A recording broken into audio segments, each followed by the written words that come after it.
maybe this newfound Ryan Garcia will help him. Maybe it will help him dig deeper. Maybe it will help him be more aggressive. Or maybe it will make him capitulate on the 9th. But that's the beauty of the sport, that you are exposed in front of the world in the most brutal capacity. And that's what will happen in here on Saturday night. It all gets real. The social media, the rubbish, the screaming, the shouting. You're about to go into war with another man. And you will be exposed on Saturday night if you are not ready. If you were on the other side of the table, though, and that was your fighter, would you be concerned at all? Yeah, a lot of people ask me this, would you have pulled him out of the fight? We don't know. We've not had conversations with him. You guys haven't seen him in the gym. But you've got good people around him, like Derek James, like his family, like Golden Boy, where you would hope those guys respect the sport enough to pull him out if they don't think he's ready. So I think he's ready. I actually think it's going to be a very dangerous fight. That's another story. When he lifted his top up, I actually think he's going to make weight.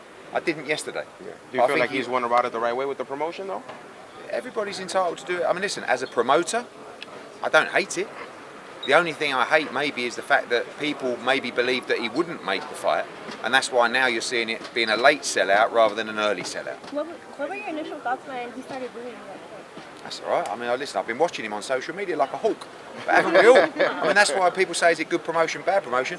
I've been glued to it. It's been like the Truman Show, right? Like, you remember that film where it's like, is this actually real?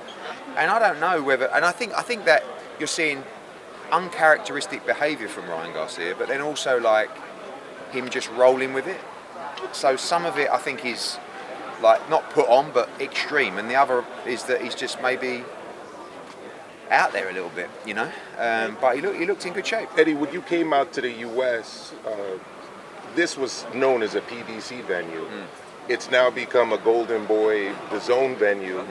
Talk to us about sitting at that table here at the Barclays, and can you see potentially matchroom fights taking place here at this venue in New York City? When we came here, we actually held a fight here many years ago when I came to America and I was promoting for HBO.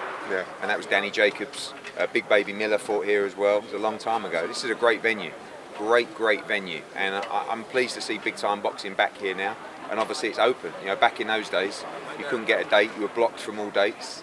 And now that's not the case. So great to see big time boxing back at Barclays. Eddie, just switch gears a little bit. Tank said we're at 25 million. Did you promise him 25 million to fight Conor Benn? And are you willing to offer Tank 25 million to fight Devin Haney? The answer is I offered Tank Davis 10 million minimum guarantee plus upside on the gate and the pay-per-view. So probably somewhere between 15 and 20 million to fight Conor Benn. He didn't want to do it. It's fair enough. No problem.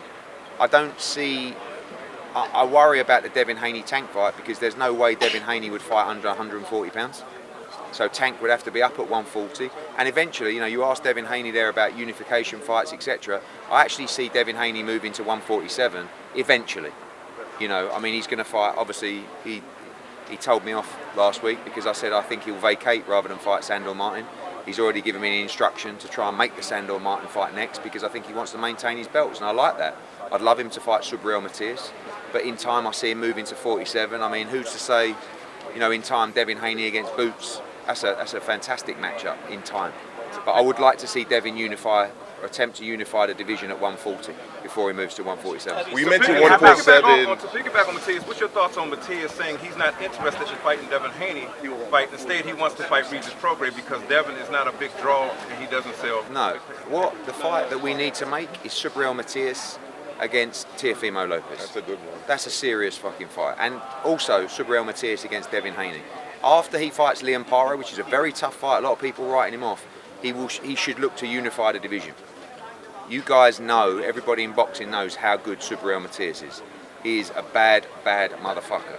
And if he gets through Paro, I'm going to be looking to make unification matchups for him. Now, Eddie, you talked about 147. Your biggest signing, obviously, recently has been Jaron Boots Ennis. Conor's dealing with Conor issues. Can you provide an update on that? And what is the potential of that happening, a Boots-Conor fight? Yes, it's there. I'm more interested at the moment. Obviously, he's got Cody Crawley's. It's mandatory. He has to get that out of the way. I would like to make Boots against Stanionis. I would like to make Boots against Barrios as well. I think now there's a good opportunity to make big unification fights for Boots, whereas previously there probably wasn't. Crawford, Spence, they all know how good Jaron is. And if you can bring the other guys into the mix and pay them well, I think they will fight Jaron Ennis. But he'll be out in July, hopefully, bring him home to Philadelphia, and then want to make a big unification matchup for him, ultimately leading to what I think is one of the biggest and best fights in the sport, which is Terence Crawford against Jaron Ennis. What about Conor Benn? He'll be back. We have to wait on a decision from the board and UCAD. They're all talking at the moment. I think next week, hopefully, you'll have some news on that. I would like Conor to fight Stanionis or Barrios. Can he fight in the U.S.? Yes. So he's not suspended anywhere in the world at the moment. So he can fight in the Mideast, he can fight in the U.S., just not in the Obviously, U.K. We want him. It's been nearly 2 years since the test. So you've seen a lot of other fighters. And I don't think he's played it perfectly, but you've seen a lot of other fighters who have got off in 3 and 6 months, getting cleared in less of a fashion than he was. Canelo's trainer Eddie Reynoso said that the offer you gave Canelo was disrespectful. That's why he chose Who said that? PBC. Eddie Reynoso. Did he? Yeah. Not sure he did, but please send it to me if he did. Okay. Eddie, switching gears a little bit. You just had a really big recent signing, Deontay Wilder. And, you know, I think it took a lot Only of for people one night. Well, you know, let's talk about it. You guys had a lengthy history. He said a lot about you.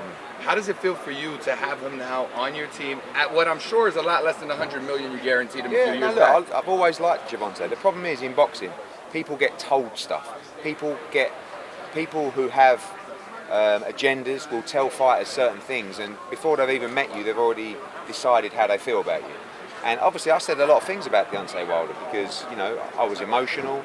I was a bit younger. I wanted to make the AJ fight. He said a lot of stuff about me, etc. So this was a situation where His Excellency said, you're allowed to sign someone for the heavyweight wildcard fight in the 5v5. And I wanted to sign what I thought was the best heavyweight available.